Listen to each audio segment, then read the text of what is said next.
Bismillahirrahmanirrahim. Енді бұл кісі өзінің кітабына кірісті. Ендігі тақырыбымыз Алла тағалаға құлдық, яғни Алланы танымақ. Осы тақырыпта болады.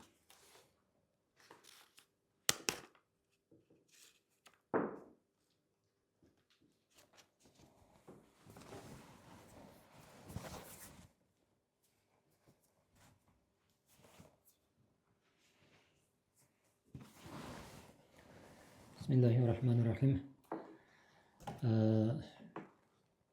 Біз алдында осы кітаптың бірінші кіріспесіне Алла тағалаға, сана пайғамбарымызға мақтаулар, пайғамбарымыздың сипаттары екінші бөлім, үшіншісі осы кітаптың жазылу себебі айтылды. Енді бұл кісі кітабын бастап бірінші Алла тағалаға жақын болу, яғни Құдай тағаланы танымақтың баянын дейді.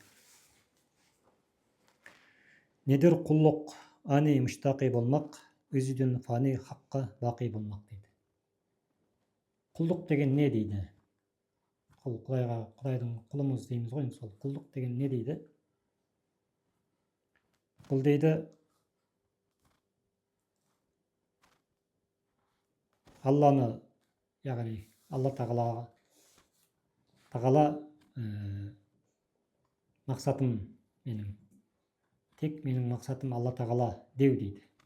Менің мақсатым, өмірім, өлім барлығы тек қана Алла деп айту дейді. Үздін фани хаққаға бақи болмақ дейді. Яғни өзімді жоқ деп есептеймін дейді. Яғни ол құлдық деген не дегенде, пенде әрбір адам өзін жоқ деп есептеу дейді. Яғни Алла тағаланың бақи, Алланың мәңгі екендігін,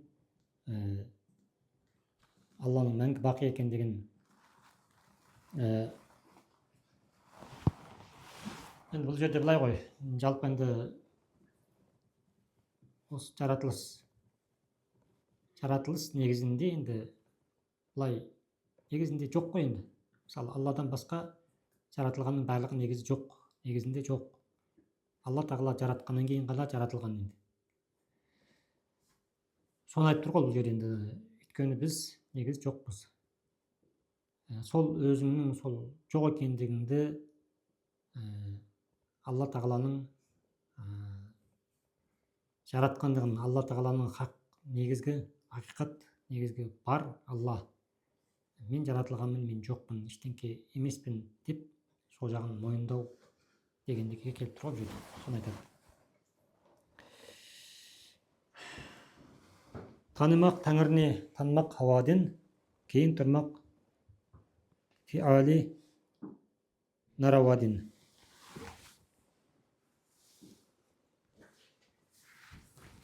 Алла тағаланы тану дейді. Алланы тану дейді. Немен болады дегенде, адам өзінің қалауларынан, өзінің нәпсінен кешумен болады дейді. Нәпсінен кешумен болады. Сосын дейді, күнәлі істерді тастауменен болады дейді. Күнәлі істерді тастаудан болады дейді. Бойын сұнмақ, егілмақ, құл демешті, қадаға разы болмақ, барша ішті дейді. Бойын сұну, Алла тағалаға бағыну, елу деген елеумен болады дейді. Құл деген деп айтылудың өзі осы дейді. Құл деп айту үшін сол Құдайға мойынсыну керек, елеу керек дейді. Яғни Алланың әмірлерін ешқандай несіз, ешқандай итарасыз, қарсылықсыз атқару дейді. Атқарумен, мойынсынумен болады дейді. Және де Алланың тағдырына, қазасына, Алланың тағдырына, Алланың бізге жазған сол белгілеп қойған тағдырына разы болу дейді. Бүкіл істерде дейді. Бүкіл істе дейді. Соған разы болу дейді. Бұл сол құлдық яғни деген не дегенге жауап болып тұр ғой енді.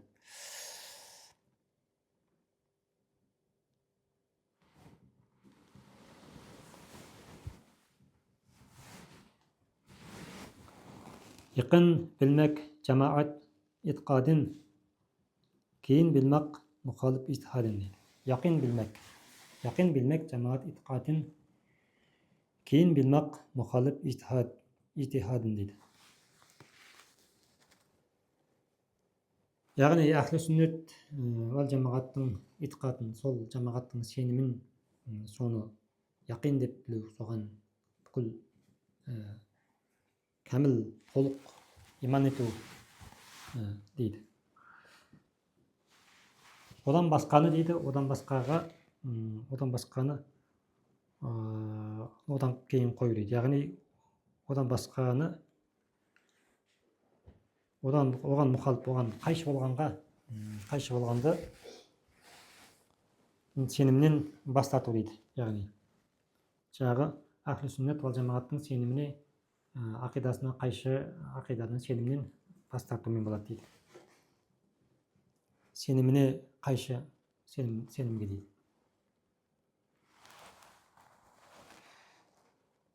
Ақида білмеген шайтанға илдур, әгер 1000 ел амал деп қылса елдур. Енді ақида дейді, жаңағы сенім мәселесін айтып тұрмыз. Сенімде сол ақиданы білмесең дейді, ақиданы білмеген адам дейді, шайтанның досы дейді, шайтанның жақыны дейді. Яғни ол шайтанға жеңіліп қалатын, шайтанмен бірге болатын, яғни сондай адам дейді. Яғни ол ақидасы дұрыс болмаса, ол адамның дейді, ол шайтанға жеңіледі дейді, шайтанның досы дейді. Былайша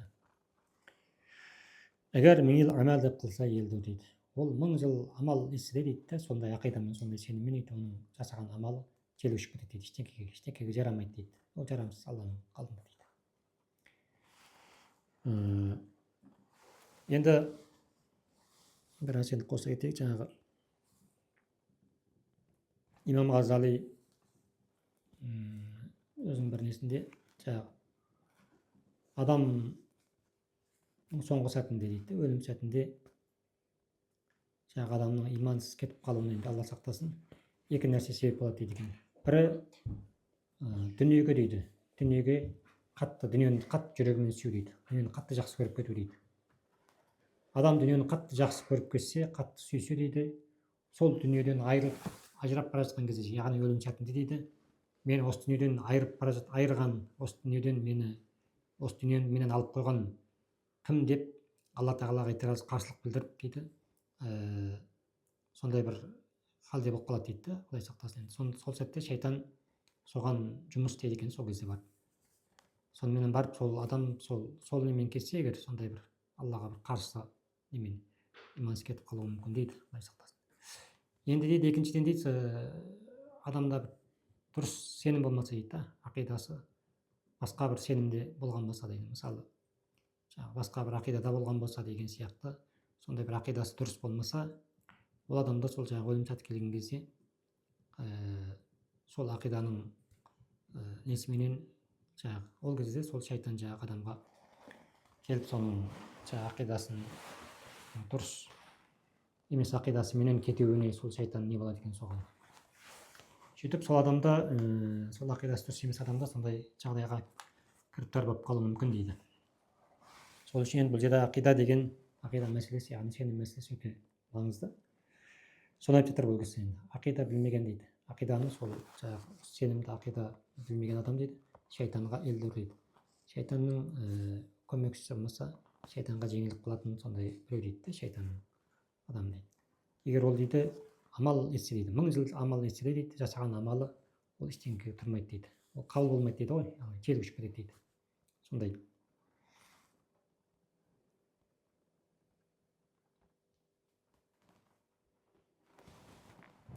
Үміт етмек ошул құдіратлы шахтин,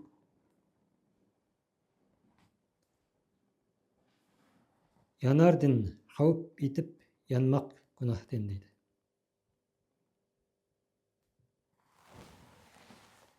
Енді бұл кісі былай дейді мына жерде. Алла тағаладан дейді да, Алладан үміт ет дейді. Алланың рахымынан үміт ет дейді да. Сондай бір құдіретті болған Алладан үміт ет. Янарден хауп етіп дейді. Янмақ күнәһтен дейді. Яғни оттан дейді да, жаңағы тозақтан дейді. Қорқып дейді, күнәдан қайт дейді. Енді мына жерде жаңағы осы кісінің енді бір несі ғой енді. Жаңағы бір осы несіндегі бір шеберлік жаңағы екі сөздің жаңағы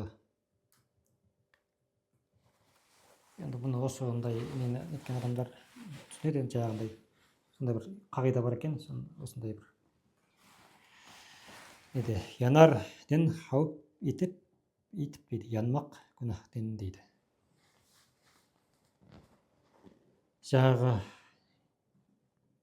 отқа жанудан, яғни тозаққа түсуден қорқып ет та күнәдан қайту дейді. Яғни қауіп ража дейді, үміт пен үрейдің ортасында болу дейді. О жаңағы сол сияқты соны айтып тұр.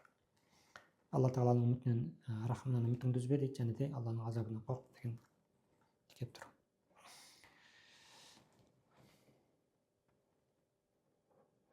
Ұялма мағрифатне өркәнірдің, тәнір жайың болыр қалсаң тәнірден дейді.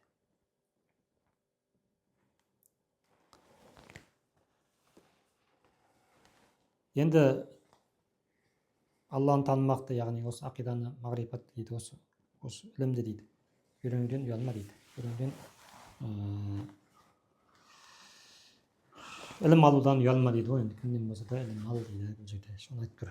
Әсіресе дейді осы ілімді дейді, Алланы тануды үйренуде дейді. Осы мағрифат, яғни ақида ілімін үйренуден ұялма дейді.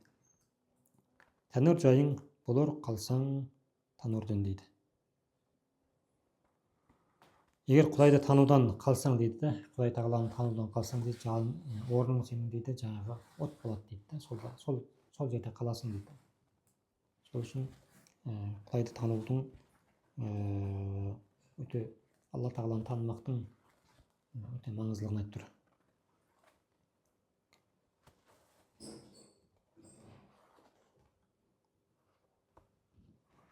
Ұялмастыр талап әміріне алған, қалыр яқшы ұялған дін ұялған.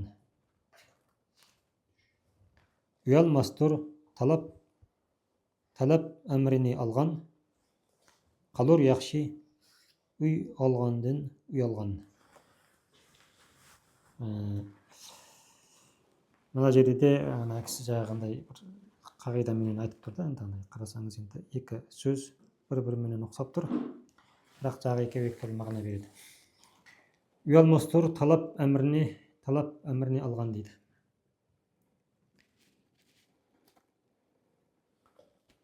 Енді қандай адам десе, бұл жерде Алла тағала енді өзі әмір етіп тұр ғой жаңағы. Алла тағала өзі әмір еткен. Алла тағаланың Құранда да жаңағы пайғамбарымыздың хадисінде де бар, Алла тағаланы тануды турасында аяттар, Алланы танудың керектігін, Алла тағалаға жақындауды, Алла тағалаға ортақ қоспау, сол турасында Алла тағаланың әмірін дейді.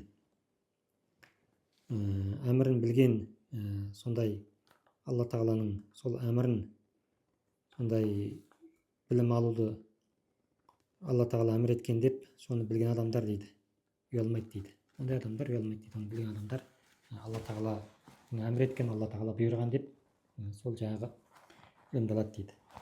Қалыр яқшы ұялғандың ұялған дейді. Жақсы ұялғаннан дейді,